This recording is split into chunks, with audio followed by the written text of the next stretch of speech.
Nous avons presque terminé de modéliser tous les détails de notre scène. Il ne nous reste que deux choses à faire. Tout d'abord, le tapis que nous voyons là, que nous allons faire dans cette leçon, et les rideaux à modéliser que nous verrons dans les leçons suivantes. Nous allons donc commencer par le tapis que nous allons modéliser grâce au système de particules. Pour cela, nous allons dans Blender et nous chargeons la scène telle que nous l'avions laissée dans étape 15.blend. Nous allons ajouter le tapis.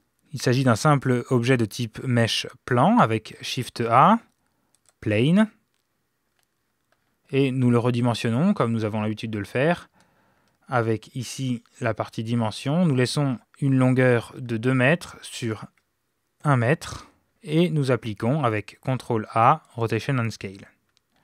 Nous pouvons voir que nous avons un bug d'affichage dans la vue 3D, car ici le plan s'est ajouté à l'endroit du curseur 3D qui est à l'origine du monde, et du coup il est parfaitement confondu avec le sol de la pièce.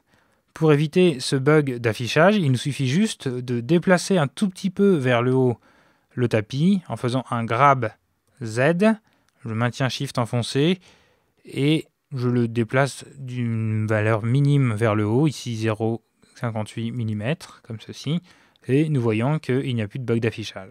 Nous allons déplacer légèrement le tapis avec un grab Shift Z pour le déplacer seulement selon X et Y, comme ceci, pour le mettre un petit peu plus au milieu de la pièce. Puis nous allons ajouter un système de particules pour créer les différents poils qui composeront le tapis. Pour cela, nous allons dans la fenêtre des propriétés, menu particules, l'avant-dernier onglet, et nous cliquons sur le gros bouton New pour ajouter un système de particules.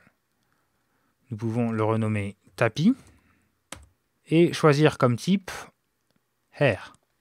Il s'agit du système de particules qui permet de générer des poils, ici les poils du tapis qui nous intéressent.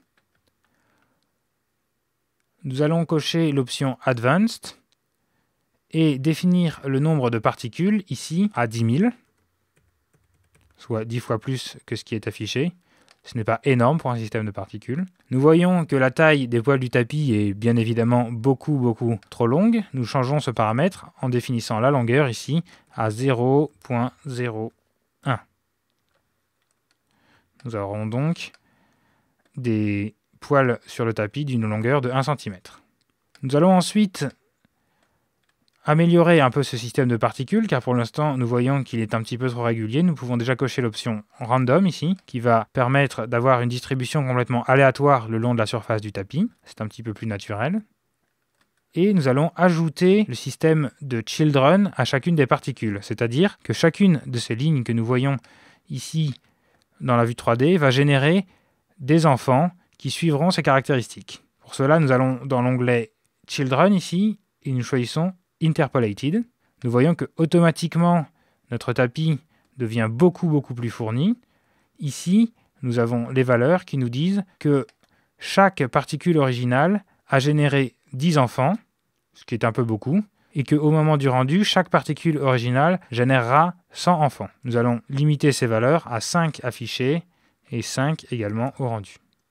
Nous avons alors le tapis comme ceci.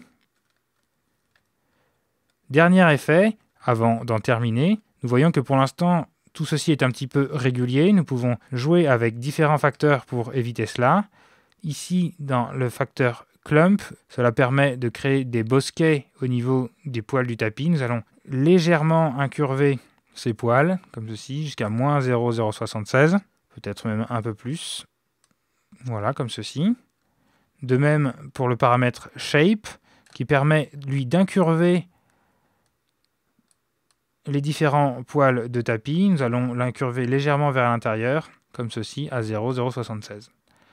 Dernier paramètre à prendre en compte, il s'agit du paramètre Random, ici, que nous allons élever un tout petit peu en mettant 0,006. Et nous voyons qu'automatiquement, nous avons des poils de tapis qui sont beaucoup plus réalistes. Pour voir le résultat, nous pouvons passer en vue locale, activer le calcul de preview du mode Rendered, ici, et au bout de quelques instants, nous pouvons avoir un tapis réaliste.